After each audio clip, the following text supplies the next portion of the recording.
إن الحمد لله نحمده ونستعينه ونستغفره ونعوذ بالله من شرور أنفسنا ومن سيئات أعمالنا من يهده الله فلا مضل له ومن يضلل فلا هادي له وأشهد أن لا إله إلا الله وحده لا شريك له وأشهد أن محمدا عبده ورسوله يا أيها الذين آمنوا اتقوا الله حق تقاته ولا تموتن إلا وأنتم مسلمون يا أيها الناس اتقوا ربكم الذي خلقكم من نفس واحدة وخلق منها زوجها وبث منهما رجالا كثيرا ونساء واتقوا الله الذي تساءلون به والأرحام إن الله كان عليكم رقيبا يا أيها الذين آمنوا اتقوا الله وقولوا قولا سديدا يصلح لكم أعمالكم ويغفر لكم ذنوبكم ومن يطع الله ورسوله فقد فاز فوزا عظيما اللهم صل على محمد وعلى آل محمد كما صليت على إبراهيم وعلى آل إبراهيم إنك حميد مجيد اللهم بارك على محمد وعلى آل محمد كما باركت على إبراهيم وعلى آل إبراهيم إنك حميد مجيد سبحانك لا علم لنا إلا ما علمتنا إنك أنت العليم الحكيم رب اشرح لي صدري ويسر لي أمري واحلل عقدة من لساني يفقه قولي لقد قال الله سبحانه وتعالى بعد أعوذ بالله من الشيطان الرجيم من همزه ونفخه ونفسه بسم الله الرحمن الرحيم من عمل صالحا من ذكر أو أنثى وهو مؤمن فلنحيينه حياة طيبة ولنجزينهم بأحسن ما كانوا يعملون وقال سبحانه وتعالى قل هل يستوي الذين يعلمون والذين لا يعلمون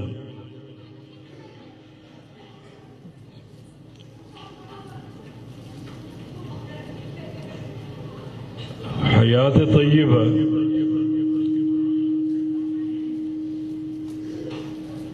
وہ بابرکت زندگی ہے جو ایمان اور عمل صالح کے ساتھ ہو، اور جو بندہ ایمان اور عمل صالح کو اختیار کر لے، اپنا لے، تو اللہ رب العزت اس کی زندگی کو اور زیادہ بابرکت، سعادت سے بھرپور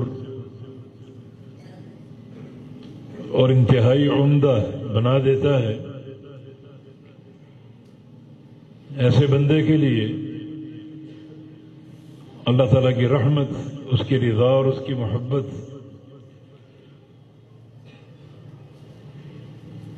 اور اس کا قرب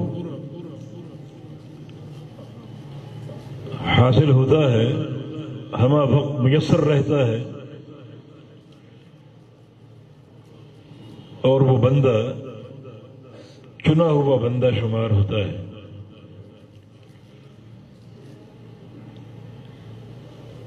من عمل صالحا من ذکر او انثى وهو مؤمن، جو بھی نیک عمل کرے، خواہ وہ مرد ہو یا عورت، اور وہ مومن ہو، صاحب عقیدہ ہو، تو فلنحیینہ حیاۃ طیبہ، ہم اسے حیات طیبہ عطا فرما دیں گے، اس کی زندگی سنور جائے گی، انتہائی پسندیدہ ہوگی۔ اور یہ بات معلوم ہے، ہر بندے کی زندگی تین قسم کی ہے، تین مراحل سے ہر بندے کو گزرنا ہے، اور بالآخر اپنی حیات کے تعلق سے تیسرے مرحلے پر ہمیشہ کے لیے قائم ہو جانا ہے۔ ایک دنیاوی حیات ہے اور دوسری برزخی جو کہ قبر میں ہوتی ہے، اور تیسری اخروی حیات۔ یہاں مطلقاً حیات طیبہ عطا فرمانے کے وعدے ہیں۔ جو بندہ ایمان اور عمل صالح پر قائم ہو جائے تو اس کے لیے دنیا کی زندگی بھی بہترین ہے اور قبر کی زندگی بھی انتہائی پسندیدہ ہے، اور جو اخروی حیات ہے جو کامل و اکمل ہر لحاظ سے، وہ بھی انتہائی پسندیدہ ہوگی۔ ان دو بنیادوں پر، من عمل صالحا، ایک عمل صالح کرنے والا کوئی بھی ہو، مرد یا عورت، اور ساتھ ایمان اور عقیدے کی شرط ہے، تو یقیناً یہ بندہ حیات طیبہ کا مستحق ہے۔ تو ایمان اور عمل صالح یہ دو بنیادیں ہیں، انہی پر حیات طیبہ کا مدار ہے۔ یہ حیات طیبہ نہ تو کثرت مال و دولت سے بنتی ہے، نہ کسی اقتدار سے اور کرسی کے حصول سے۔ اللہ تعالیٰ نے ایک مقام پر 3 صورتیں اکٹھی ذکر کی ہیں ایک عجیب ترتیب کے ساتھ، سورۃ العصر اور پھر سورہ ہمزہ اور سورہ فیل۔ اس ترتیب میں ایک پیغام ہے۔ کچھ لوگ سمجھتے ہیں کہ ایک باسعادت زندگی اور کامیاب زندگی حصول اقتدار میں ہے، عہدوں میں ہے اور کرسی میں ہے، مگر اللہ رب العزت نے سورہ فیل میں ایک بادشاہ کا ذکر کیا جو اپنی طاقت کے نشے میں بڑا ہی مست، ہاتھیوں والا، بڑی سپاہ تھی اس کے پاس، بڑی قوت اور طاقت تھی، اقتدار کے نشے میں ہر وقت مست رہتا اور ایک عجیب کبر کا شکار تھا، اور اسی کبر کے تحت وہ ہاتھیوں پر سوار ایک سپاہ لے کر بیت اللہ پر حملہ آور ہو کہ اس گھر کو نعوذ باللہ نیست و نابود کر دیا جائے اور اس کی جگہ میرا بنایا ہوا گھر یمن کا کعبہ مشہور ہو جائے اور مرجع خلائق ہو جائے، تاکہ جو تجارتیں مواسم میں یہاں ہوتی ہیں وہ یمن منتقل ہو جائیں اور میری طاقت اور بڑھ جائے۔ مگر بسم اللہ الرحمن الرحیم، الم تر کیف فعل ربک باصحاب الفیل، آپ نے دیکھا آپ کے رب نے ہاتھی والوں کے ساتھ کیا کیا؟ تو کہاں گئی یہ بادشاہت اور یہ اقتدار کا نشہ؟ نیست و نابود ہو گیا، اور اللہ رب العزت نے ان ہاتھیوں کو تباہ و برباد کرنے کے لیے ایک مخلوق پرندے کی شکل میں چنی۔ اللہ تعالیٰ نے پرندوں کو اپنی سپاہ کے طور پہ استعمال کیا، ان کی چونچوں میں کنکریاں تھیں اور ان کنکریوں میں اللہ رب العزت نے ایک ایٹمی تاثیر بھر دی، ہاتھیوں پر وہ کنکری یہ گرتی اور وہ بل بلا کر تڑپتا ہوا ڈھیر ہو جاتا اور یوں سارا لاؤ لشکر تباہ و برباد ہو گیا۔ اقتدار اگر عزت اور تحفظ کی علامت ہے تو اقتدار تو موجود تھا، مگر سب غارت ہوا، بربادی کے دہانے پر دھکیل دیا گیا۔ کچھ لوگ کثرت مال کو کامیابی سمجھتے ہیں۔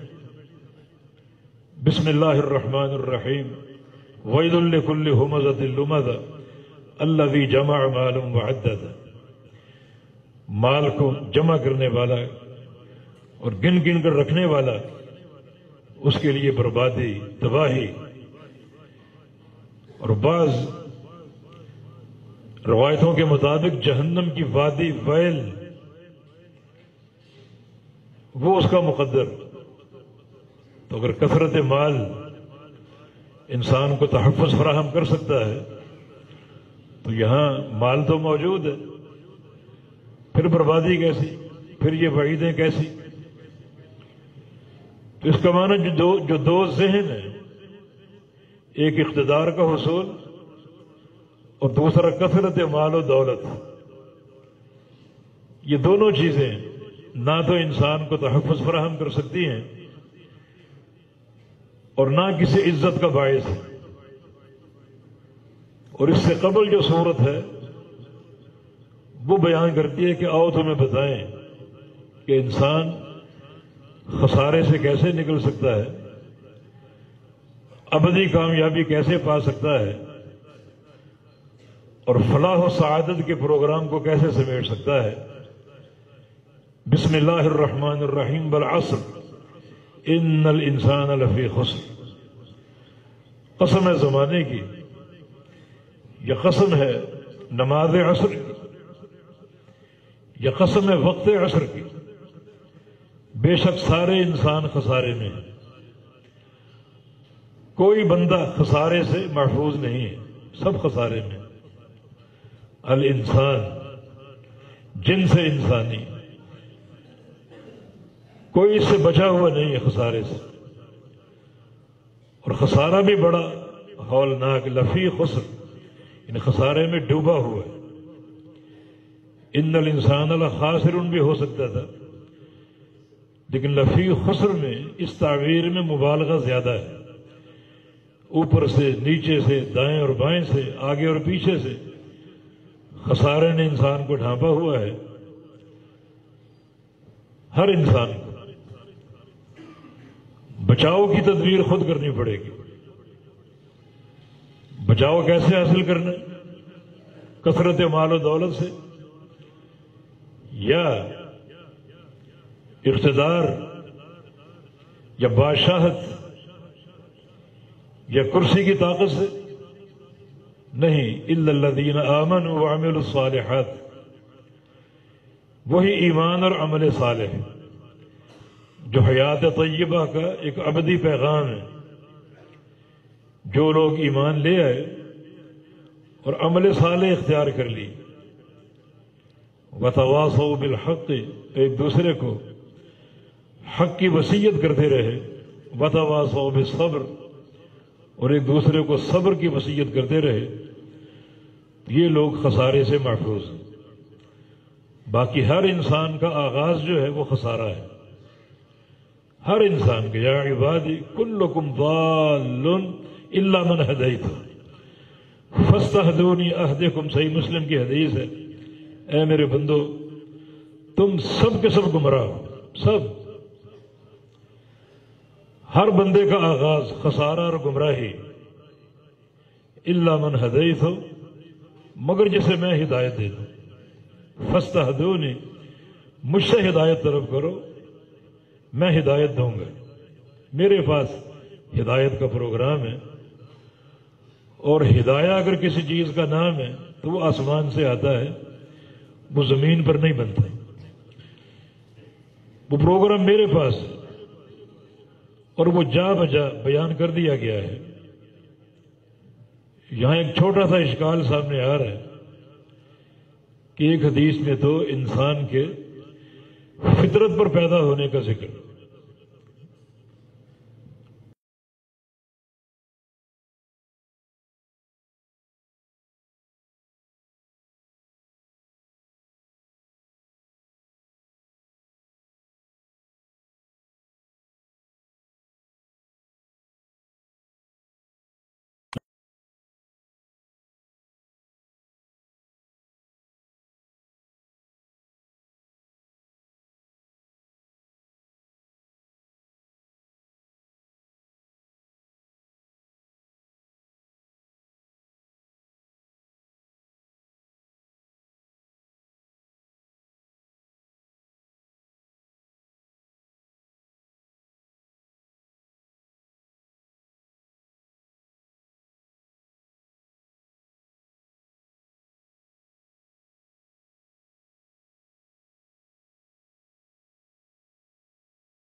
قول و عمل کی صحت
اس کو اختیار کیے ہوئے تھے.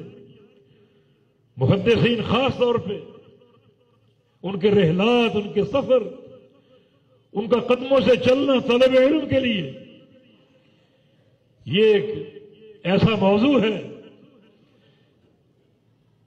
کہ واقعات پڑھ کر دنیا حیرت زدہ ہو جاتی، حیرت زدہ.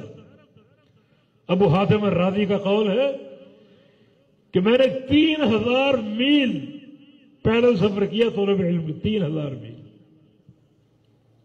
شاگرد نے پوچھا کہ ثم ترکت، پھر آپ نے چھوڑ دیا تھا چلنا؟ کہا نہیں، ثم ترکت العد، پھر گننا چھوڑ دیا تھا. 3000 میل میں نے شمار کیے، گنے. اس کے بعد بھی چلتا رہا، پیدل جاتا رہا، کبھی کسی ملک میں کبھی کسی ملک میں، اور گننا چھوڑ دیا. بقی بن مخلد محدث دیار اندلس طلب علم کے لیے 3 بر اعظم میں گئے پیدل. 3 بر اعظم میں، 3 ملکوں میں نہیں، بر اعظم. جیسے ایشیا، امریکہ، یورپ، افریقہ، یہ بر اعظم ہے. کون گیا آپ میں سے؟ جہاز بھی ہیں اور بڑے بڑے وسائل ہیں. کون گیا بر اعظم میں؟ 3 بر اعظم. اور یہ پیدل گئے ہیں طلب علم کے لیے. عامر شابی رحمہ اللہ ایک حدیث بیان کرتے، چھوٹی سی حدیث، صحیح بخاری میں 2 لائنوں کی حدیث، 2 لائنوں. حدیث سے فارغ ہوئے، اپنے شاگرد سے کہا خود ہو بدون شیخ، یہ حدیث لے لو تم کسی محنت کے بغیر. قد كنا نرحل لما دونه الى المدینہ. ہم اس سے چھوٹی حدیث کی خاطر، اس سے چھوٹی حدیث، یہ 2 لائنوں کی حدیث ہے، 1 لائن کی حدیث کو حاصل کرنے کے لیے ہم بغداد سے مدینہ جایا کرتے تھے، بغداد سے مدینہ سفر کرتے تھے. 1 حدیث. جناب جابر کا سفر مدینہ سے شام، 1 ماہ جانے کا، 1 ماہ آنے کا، صرف 1 حدیث کی خاطر، صرف 1 حدیث. حدیث قصاص معروف ہے، کئی بار یہاں سنی آپ نے حدیث قصاص. 1 حدیث کی خاطر. تو ایک منصلہ کا طریق، ایک راہ پر چلے طلب علم کے لیے، مشی بالاقدام، چل کے جانا.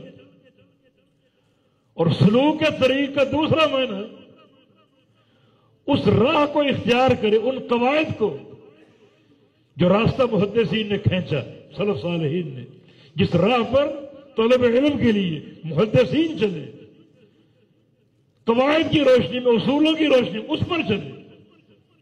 خود ساختہ قاعدے نہیں، اپنی مرضی کا علم نہیں، اپنی خواہشات کے مطابق نہیں، بلکہ ان اصولوں پر، ان قواعد پر، ان ضوابط پر جو محدثین نے کھینچے، جن قواعد پر محدثین چلے اور آسمان کے ستارے بن گئے، ان قواعد پر چلے، ان قواعد کے خلاف نہ جائے.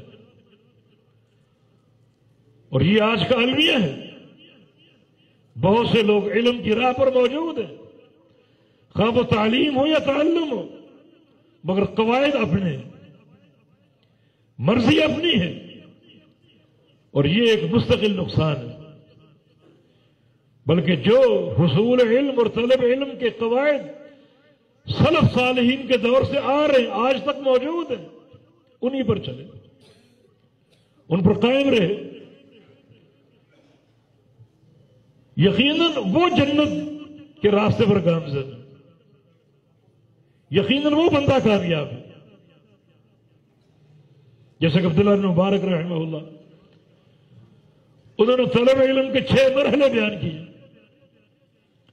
اول العلم النیہ، نیت، اخلاص، ریاکاری نہ ہو، دنیا کی شہرت کا حصول مقصود نہ ہو، دنیا کی واہ یا لوگوں کی داد، اوپر نام لکھا جائے اشتہاروں میں، زندہ باد مردہ آباد کے نعرے لگے، نہیں، بالکل نہیں.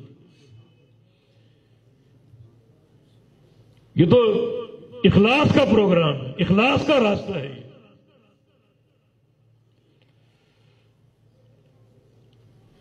جیسے یزید بن ابی حبیب،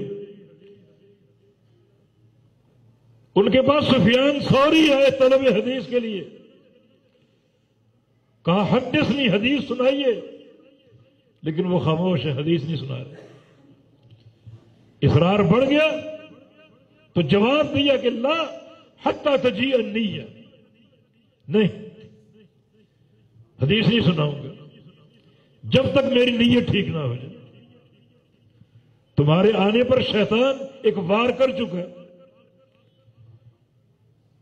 کہ سفیان جیسا محدث چل کر آپ کے دروازے پر آیا، کتنے بڑے محدث ہیں آپ، صاحب الاسانید، کہ سفیان جیسا عالم آپ کے پاس آیا، تو اس نیت کے ساتھ اگر حدیث سنا دوں گا تو یہ حدیث کی مجلس قیامت کے دن میرے خلاف بولے گی،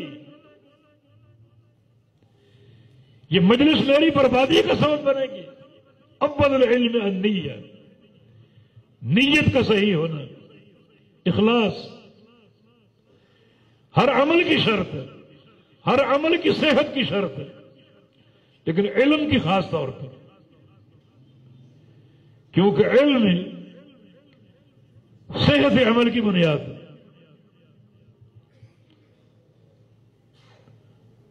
یہ پہلا مرحلہ نیت کا صحیح ہونا۔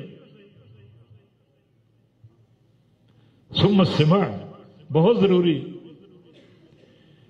علماء کے پاس جانا، علماء سے علم لینا، علماء کو جاننا اور پہچاننا چاہیے۔ حافظ بن صلاح رحمہ اللہ نے ایک عالم کے لیے طلب علم میں استفادہ کی شرط قائم کی، استفادہ، الاستفادہ فی الطلب، کہ اس کا علم طلب کرنا مشہور ہو، ہم جانتے ہوں یہ کہاں کہاں گیا ہے، کس کس محدث سے علم لیا ہے۔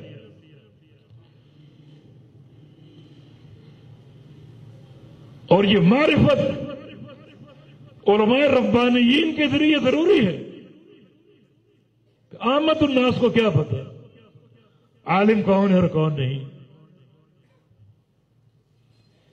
جو کہ ہر دور میں گنے چنے لوگ ہوتے ہیں۔ یہ سفیان ثوری بصرہ ہے، ایک شخص کا شہرہ دیکھا، ربیع بن سبیح نام اس کا، پریشان، یہ اتنا مشہور ہے اور ہم اس کو جانتے نہیں۔ مشہور ہے تو محدثین کے نزدیک مشہور کیوں نہیں؟ اسانید میں اس کا نام کیوں نہیں؟ حدثنا فلاں، حدثنا فلاں کیوں نہیں نام اس کا؟ دنیا بہت اس کے پیچھے، لچھے دار باتیں کرتے۔ لوگوں سے پوچھا کہ اس کا معاملہ سنت پر ہے، لوگوں نے کہا سنت پر ہے۔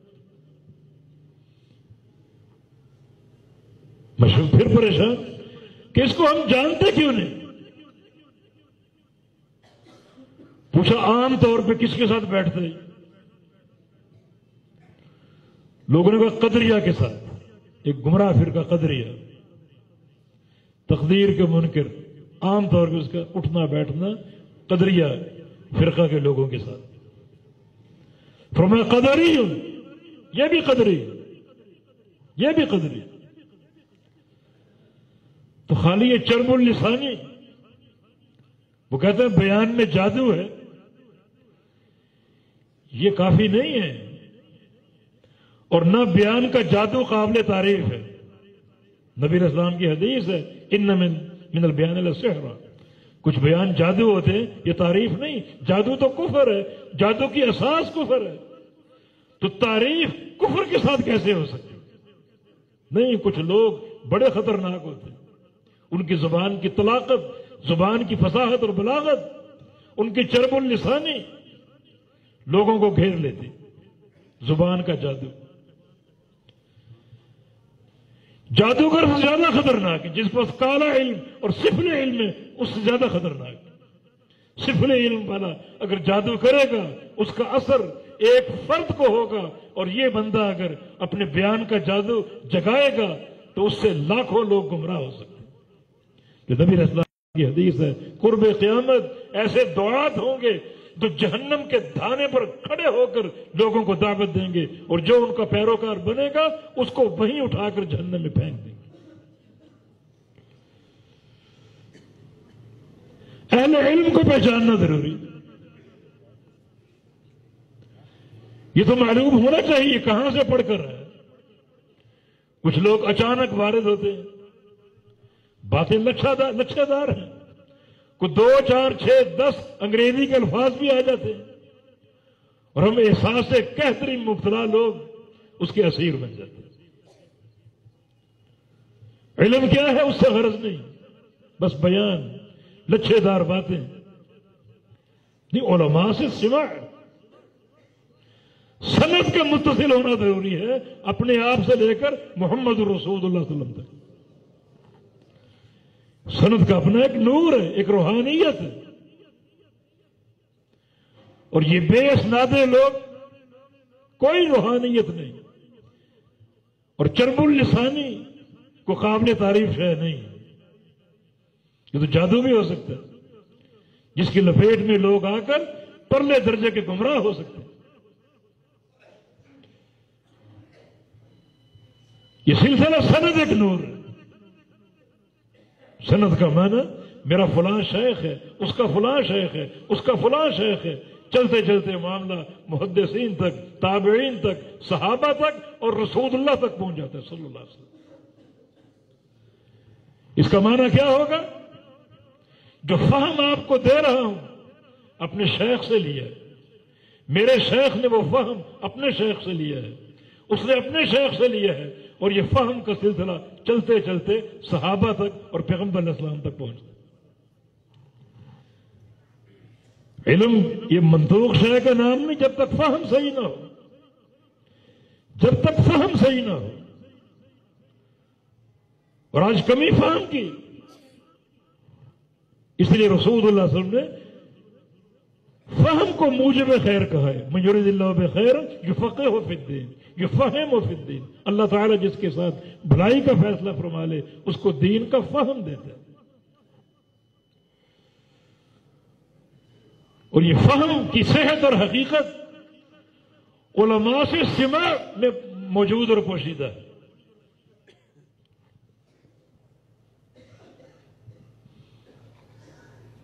امام بخاری رحمہ اللہ نے یہ باب قائم کیا، العلم قبل القول والعمل۔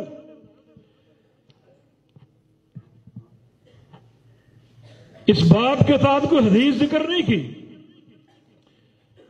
ایک چند احادیث کا حوالہ دیا، ان میں ایک حدیث حافظ حجر نے اس کو حسن کہا ہے کہ انما العلم بالتعلم والفقہ بالتفقہ۔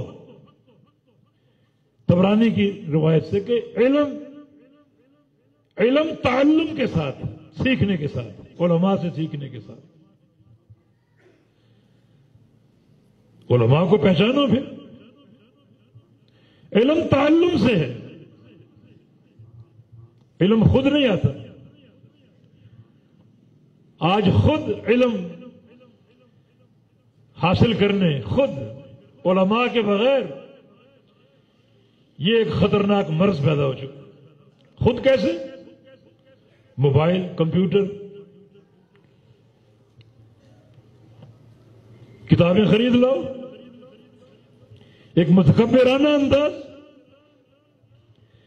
خالی کتابیں آپ کا کیا کریں گے؟ علم علماء سے ہے۔ رسول اللہ صلی اللہ علیہ وسلم نے جہاں علم کے اٹھ جانے کی خبر دی تو اس کا سبب علماء کا جانا بیان کیا۔ یرفع العلم یفشو الجہل، علم اٹھا لیا جائے گا اور جہالت پھیل جائے گی۔ ان اللہ لا يقبض العلم انتزاعا من صدور الرجال ولكن يقبض العلم بقبض العلماء۔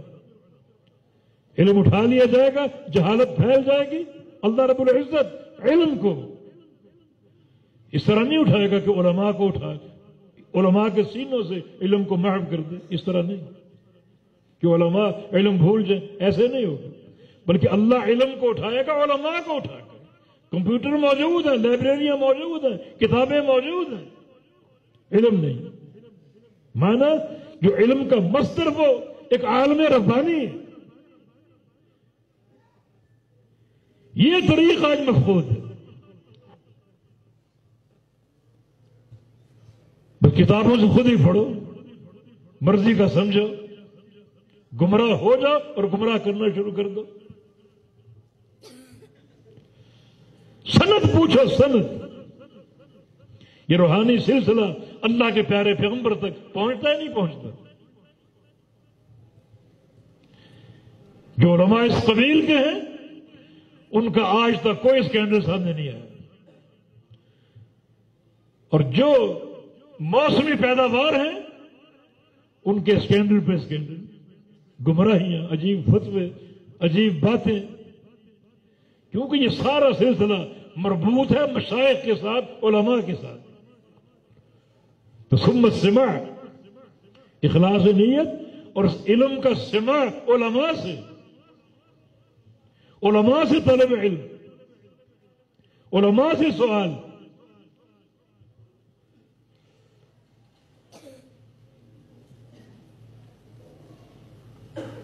علماء سلف نے اس مرض کو محسوس کیا. امام اوزاعی رحمہ اللہ، امام مالک کے شیخ، فرماتے ہیں کان ھذا العلم عزیزا حتی دخل فی الکتب. یہ علم حدیث بڑا محترم تھا، بڑا محترم، بڑا پاکیزہ، صاف ستھرا، بالکل محفوظ، جلیل القدر. جب تک سینوں تک منتقل ہو رہا تھا. صاف ستھرے حافظے، پاکیزہ سینے، اخلاص کی قوت. طلبہ کا جمع غفیر مشائخ کے پاس موجود ہے. حدثنا اخبرنا کی مجالس قائم ہے اور ایک سینے سے دوسرے سینے تک منتقل ہو رہا ہے. بڑا محترم. حتی دخل فی الکتب، حتیٰ کہ کتابوں میں داخل ہو گیا. اچھا ہے، لیکن جب کتابوں میں داخل ہوا تو دخل فی غیر اہلہ، تو بہت سے نااہل لوگ اس علم میں داخل ہو گئے. بہت سے نااہل لوگ اس علم میں داخل ہو گئے. جب کتابوں میں کیسے داخل ہوئے؟ وہ کتابوں سے مرضی کا سمجھنا، مرضی کا پڑھنا، مرضی کا سمجھنا. تو پھر علم کہاں ہوگا؟ رفع علم ہے. یہ علم کی بربادی ہے. یہ ضلوا فاضلوا کا راستہ ہے. یہ خود بھی گمراہ اور لوگوں کو گمراہ کر کے چھوڑ دیں. تو سماع کے بعد حفظ علم، فہم علم اور عمل بالعلم اور نشر علم. یہ 6 مرتبہ علم، 6 یہ مراحل. نشر علم، آگے اس کو بیان کرو تاکہ جن پاکیزہ لوگوں سے اس علم کو لیا وہی پاکیزہ لوگ علم کے حامل بن کر آگے نشر کریں اور ان جیسے پاکیزہ لوگ پیدا ہوں. جب تک یہ پاکیزگی برقرار ہے، علم نافع کا راستہ کھلا ہے. اور علم نافع ہی در حقیقت قول و عمل کی صحت کی بنیاد ہے. قول و عمل کی صحت کی بنیاد علم نافع.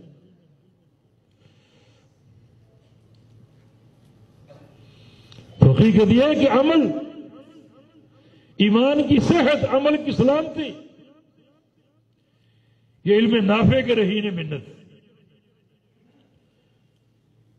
جس کے لیے ہمیں سوچنا ہے، محنت اور کوشش کرنی، کیونکہ جہل ایک مرض ہے اور علم اس مرض کا علاج ہے.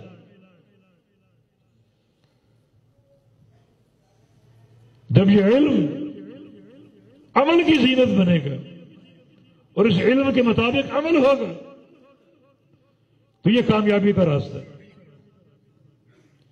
نبی علیہ السلام کی دعا اسی مقصد کے پیش نظر، اللہم انی اسألک علما نافعا. آپ یہ دعا کیوں کر رہے ہیں؟ حالانکہ عالم الامت ہے، پوری امت میں، پوری کائنات میں سب سے بڑے عالم محمد الرسول اللہ صلی اللہ علیہ وسلم، اور پھر بھی طلب علم کی دعا. یہ ہمیں پیغام دیا جا رہا، ہمیں نصیحت دی جا رہی کہ جب یہ شخصیت جو عالم الامہ ہے، پوری کائنات میں سب سے بڑا عالم ہے، جب وہ اپنے لیے علم نافع کی دعا کر رہے ہیں، علم نافع کا سوال کر رہے ہیں، تو اس دعا کی ہمیں کس قدر ضرورت ہے اور کس قدر حاجت ہے۔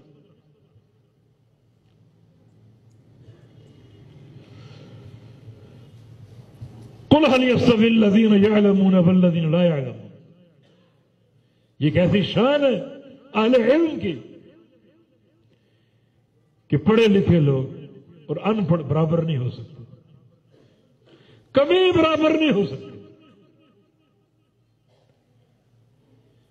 جن کے پاس علم نافع ہے،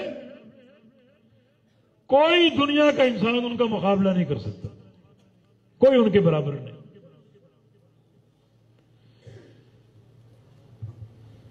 پھر نیکی اور شرف کا معیار عبادت ہے، تقوی ہے، لیکن ایک عالم کے سامنے ایک عابد کیا ہے؟ فضل العالم علی العابد کفضل القمر لیلۃ البدر علی سائر الکواکب۔ ایک عالم کی فوقیت ایک عابد پر، ایک عالم ہے جس کا سینہ علم نافع سے منور ہے، اور اس کے سامنے ایک عابد، ایک نہیں، دو نہیں، 10 نہیں، 100 ہو، 1000 ہو، لاکھ ہو۔ فرمایا کہ ایک عالم کی ایک عابد پر فضیلت ایسے ہے جیسے 14ویں کے چاند کی فضیلت تمام ستاروں پر۔ دنیا کے سارے ستارے جمع ہو جائیں، 14ویں کا چاند نہیں بن سکتے۔ سمجھیے سارے عابد جو ہیں، کوئی نمازی، کوئی تہجد گزار، کوئی سخی، کوئی مجاہد، کوئی غازی، جتنے یہ عبادت گزار ہیں، سمجھو یہ ستارے ہیں۔ اور ایک عالم دین ستاروں کے جھرمٹ میں 14ویں کا چاند، سارے ستارے مل کر 14ویں کا چاند نہیں بن سکتے۔ مانا کوئی برابری کی نسبت ہے ہی نہیں۔ ایک عالم کی فوقیت ایک عابد پر اس قدر زیادہ ہے، تو جاہل پر کتنی ہوگی؟ یہ فضائل کیوں ہیں؟ تاکہ علم نافع حاصل کرو، یہ ضروری ہے آپ کی عملی اصلاح کے لیے، آپ کی اعتقادی اصلاح کے لیے، یہ ضروری ہے۔ علم اگر نہیں تو بندہ ضلالت اور جہل کا شکار۔ آج علم نہیں، لوگوں کی اکثریت اپنے رب کو پہچاننے سے قاصر، رب کو، رب تعالی کو پہچاننے سے قاصر، تو باقی کیا بچا؟ علم نہیں ہے۔ کوئی کہتا اللہ لا مکان ہے، کوئی کہتا ہر جگہ ہے، کوئی کہتا ہر چیز میں وحدت الوجود، کوئی کہتا ہے کہ خالق مخلوق کو پیدا کر کے مخلوق میں داخل ہو جاتا۔ گندے عقیدے، غلاظتیں ہی غلاظتیں۔ کیوں؟ علم نہیں۔ ایک سادہ سا علم جو پیارے پیغمبر کی دور میں ایک لونڈی کے پاس تھا، آج نہیں۔ کیوں؟ علم نافع کا جو تشخص تھا وہ معدوم ہے۔ علم نافع ہونا چاہیے نا، جس کی اساس کتاب و سنت ہے، خالق کائنات کی وحی، وہ معدوم ہے۔ علم نہیں ہے، علم نافع نہیں ہے، تو پھر دنیا جہالت کا مرقع بن چکی۔ اس سے بڑھ کر جہل کیا ہوگا کہ لوگ اس آیت سے ناواقف ہیں کہ الرحمن علی العرش استویٰ، کہ لوگوں رحمان تمہارا رب عرش پہ مستوی ہے۔ یہ لا مکان، لا مکان، ہر جگہ ہر چیز میں یہ باتیں کہاں سے آ گئی؟ لونڈی نے کہا تھا فی السماء، جب نبی علیہ السلام نے پوچھا این اللہ، اللہ کہاں ہے؟ آسمان کی طرف اشارہ فی السماء، اللہ اوپر، اللہ اوپر۔ آج علم معدوم ہے، اکثریت دنیا کی گمراہی کا شکار۔ تو یہ اعتقادی مفاسد اسی لیے کہ علم نافع نہیں۔ اگر یہ سینہ علم نافع سے منور ہو، عقیدہ بھی درست ہوگا۔ اکثریت کی نمازیں سنت کے خلاف، علم نافع نہیں۔ سنت کے خلاف ہوگی. نبی اسلام کی پیش گوئی ہے رب مسلم لا خلاق لہ قرب قیامت. مساجد بھری ہوں گی مگر اکثر نمازی وہ ہوں گے جنہیں ان کی نماز کا اجر نہیں ملے گا. جاؤ تلاش کرو آج اکثریت کن نمازیوں کی، زیادہ مساجد کن کی ہیں، نمازیں وہ کیسی پڑھتے ہیں. اکثریت ان نمازیوں کی ہوگی جنہیں ان کی نماز کا اجر نہیں ملے گا. بنیاد کیا ہے؟ علم کا مفقود ہونا، علم نافع نہیں. علم نافع اگر آ جائے تو یہ تو ایک بندے کی سعادت کا پروگرام. علم نافع کوئی لچھے دار باتوں کا نام نہیں ہے، منطقی فلسفی مشگافیوں کا نام نہیں ہے. یہ ایک سادہ علم ہے جو اللہ تعالیٰ کی وحی پر قائم ہے، 2 صورتوں میں، ایک قرآن اور ایک حدیث. یہی صحت عمل کی بنیاد، یہی کامیابی کا راستہ ہے. نبی علیہ السلام نے جس راستے کو جنت کا راستہ کہا، من سلک طریقا یلتمس فیہ علما، جو بندہ ایک راہ پر چلے طلب علم کے لیے، اللہ اس کا جنت کا راستہ آسان کر دے گا. وہ طلب علم کی راہ پر نہیں بلکہ جنت کی راہ پر گامزن، کیونکہ علم نافع اس کے عمل کو درست کرے گا، اس کے عقیدے کو سنوارے گا، اس کے اخلاق کو سنوارے گا، اس کے منہج کی اصلاح کرے گا، اس کی سیاست کو سنوارے گا، اس کی معیشت کو سنوارے گا، اس کی معاشرت کو سنوارے گا. یہ ساری اصلاح جو ہے علم نافع پر قائم. تو بندہ کیوں نہ کامیاب ہوگا، کیوں نہ اللہ کے مقربین میں ہوگا. اور اگر علم نافع نہیں ہے تو اللہ کے بندو جہل جو ہے اتنی نقصان دہ ہے، اس سے بڑی کوئی بیماری نہیں. جہل کی بنا پر بعض اوقات ایک انسان اپنی سعادت سے، نجات سے، نمازوں کی قبولیت سے، عقیدے کی صحت اور اصلاح سے یکسر محروم ہو جاتا ہے. چشم زدن میں ایسے ایسے فیصلے کر دیتا ہے کہ اس کا ایک ہی فیصلہ اس کے پورے دین کا ستیہ ناش کر دیتا ہے. ہم دنیا دار ہیں، کاروبار کرتے ہیں، علم نافع کی ضرورت نہیں. کاروباری مقاصد میں علم نہیں چاہیے. ارے زید بن ارقم نے ایک سودا کر بیٹھے، ام المومنین کے پاس گئے، سیدہ عائشہ صدیقہ کے پاس رضی اللہ عنہ، اور جا کر خبر دی میں نے یہ سودا کیا. فرمایا کہ زید، نبی علیہ السلام کے ساتھ تم نے جہاد کیا، نمازیں پڑھی، حج کیا، روزے رکھے، عمرے کیے. اس ایک سودے نے سب کچھ برباد کر دیا. ایک سودے. کیا سمجھتے ہیں اپنا مال، اپنا کاروبار جیسے مرضی کریں؟ نہیں، جب تک علم نافع کی احساس نہیں ہوگی. زید توبہ کرو، سودا واپس کرو. اگر اپنے اعمال کی صحت مطلوب، ایک ہی سودے نے سب باطل کر دیا، سب فاسد کر دیا. تو اعتقادی میدان ہو، عملی میدان ہو، اخلاقی میدان ہو، سیاسی میدان ہو، معاشی میدان ہو، معاشرتی میدان ہو، ہر جگہ کامیابی کے لیے، فلاح کے لیے، سعادت کے لیے علم نافع کی ضرورت ہے. تو اللہ کی بندو اپنی اپنی حدود کے بقدر علم سے تعلق جوڑ دو، علم سے تعلق جوڑ دو. امام ابو خیثمہ زہیر ابن حرب، ان کے کتاب ہے کتاب العلم، اس میں ایک قول وہ لائے ہیں کئی علماء سے. ابو درداء کا نام ہے، ابن مسعود کا نام ہے رضی اللہ عنہ. اغدو عالما او متعلما او مستمعا ولا تكن الرابع فتهلك، کہ اللہ کے بندے 3 میں سے ایک بن جا. یا تو عالم بن جا، عالم بن جا، اور اگر یہ موقع کھو چکے تو متعلم بن جا، طالب علم بن جا. نہیں، یہ بھی ممکن نہیں، ہم کاروباری لوگ ہیں، یہ بھی ممکن نہیں.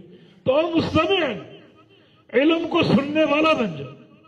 تو یہ پتہ چلے فلاں مقام پر ایک عالم، ایک محدث یا ایک شیخ، اس کا درس ہوگا، تو وہاں پہنچنے کی نیت کر لو، پہنچو، حاضر ہو، گھنٹہ 2 گھنٹے دو.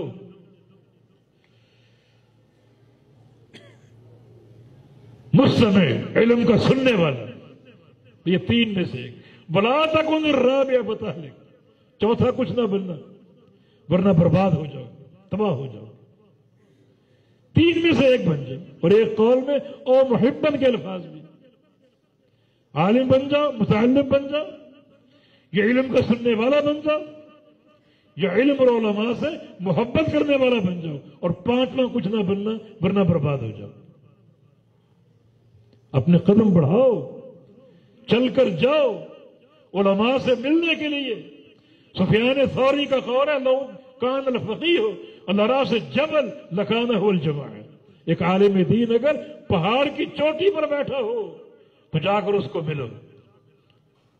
جو تمہیں روحانی غذا دے گا وہ اس تھکاوٹ سے بہت ہی افضل اور بہت ہی بہترین.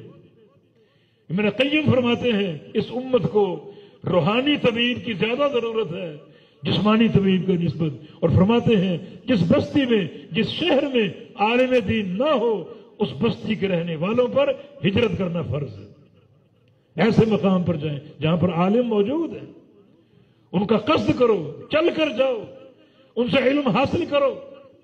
آخری بات نبی علیہ السلام نے، صحیح بخاری کی حدیث ہے، بطور مثال اس بات کو سمجھایا. اور کیا یہ عظیم الشان مسئلہ. آپ درس ارشاد فرما رہے تھے، تین بندے مسجد میں داخل ہوئے، آپ نے تینوں کو دیکھا، درس بھی دے رہے اور نظریں بھی ان پر جمی ہوئی. ان میں سے ایک شخص کھڑے ہو کر دیکھ رہے کہ آگے تھوڑی سی جگہ خالی پڑی ہوئی اور میں گردنیں پھلانگے بغیر، تشویش دیے بغیر وہاں جا کر بیٹھ سکتا ہوں. وہ قدم بڑھا کے آگے چلا گیا اور بالکل نبی علیہ السلام کے سامنے بیٹھ گیا. دوسرا جہاں موجود تھا کھڑا تھا وہیں بیٹھ گیا. اور تیسرے نے بیٹھنا گوارا نہیں کیا، اپنے گھر چلا گیا. اپنے گھر چلا گیا. جیسے کئی لوگ آج پڑوس میں درس ہے کسی عالم کا، کسی شیخ کا، لیکن حاضر ہونے کی توفیق نہیں. کبر، تکبر. نبی علیہ السلام نے فرمایا یہ تینوں لوگ جو ہیں ان میں سے ایک اوا الی اللہ فآواہ اللہ الیہ، وہ آگے بڑھا خالی جگہ میں بیٹھا جا کر تاکہ محدث کے قریب بیٹھو. آگے بڑھا، اللہ نے اسے اپنے ساتھ ملا لیا. اس کا یہ 2-4 قدم چل کر آگے بڑھنا، آگے جانا علم کی طرف نہیں بلکہ اللہ کی طرف جانا تھا. کیا عظیم الشان راستہ ہے. دوسرا شرما گیا، وہیں بیٹھ گیا، اللہ اس سے شرما گیا. اس کو اللہ کیسے آزاد دے گا. اور تیسرا اس نے اللہ سے منہ پھیرا، اللہ نے اس سے اعراض کر دی، اللہ تعالیٰ نے اس سے منہ پھیر دی. یعنی علمی مجلس میں جانا، قریب بیٹھنے کی کوشش کرنا اور سماع علم کا شوق، کتنا اس کا فائدہ ہے. پھر سب سے بڑھ کر عمل کی اصلاح، حیات طیبہ کی ضمانت، سارے جہانوں کی اصلاح، قبر کی، آخرت کی، عمل صالح، اللہ کی رضا، اللہ کا قرب، اللہ تعالیٰ کی محبت کے وعدے. اور پھر جو بھی فضائل و محاسن اس سے منسلک ہے. بڑا یہ عظیم راستہ، عجیب راستہ ہے.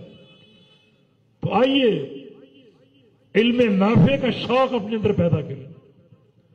ان خطوط پر جو کچھ اختصار سے عرض کیے گئے، تاکہ اس علم نافع کے ذریعے ہماری عملی، اعتقادی، اخلاقی، سیاسی ہر لحاظ سے اصلاح ہو جائے.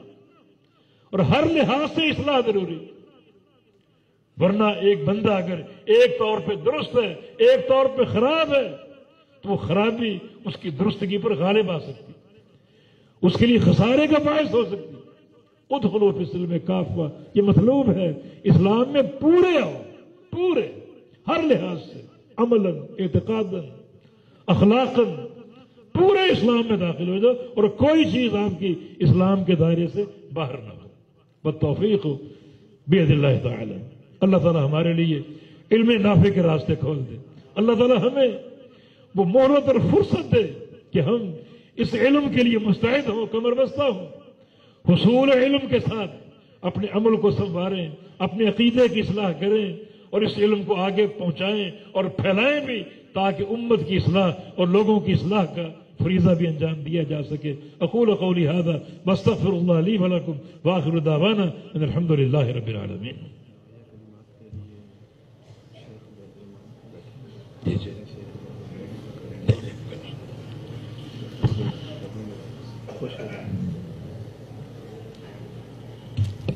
ہمارے مہمان، بلکہ مہمان گرامی،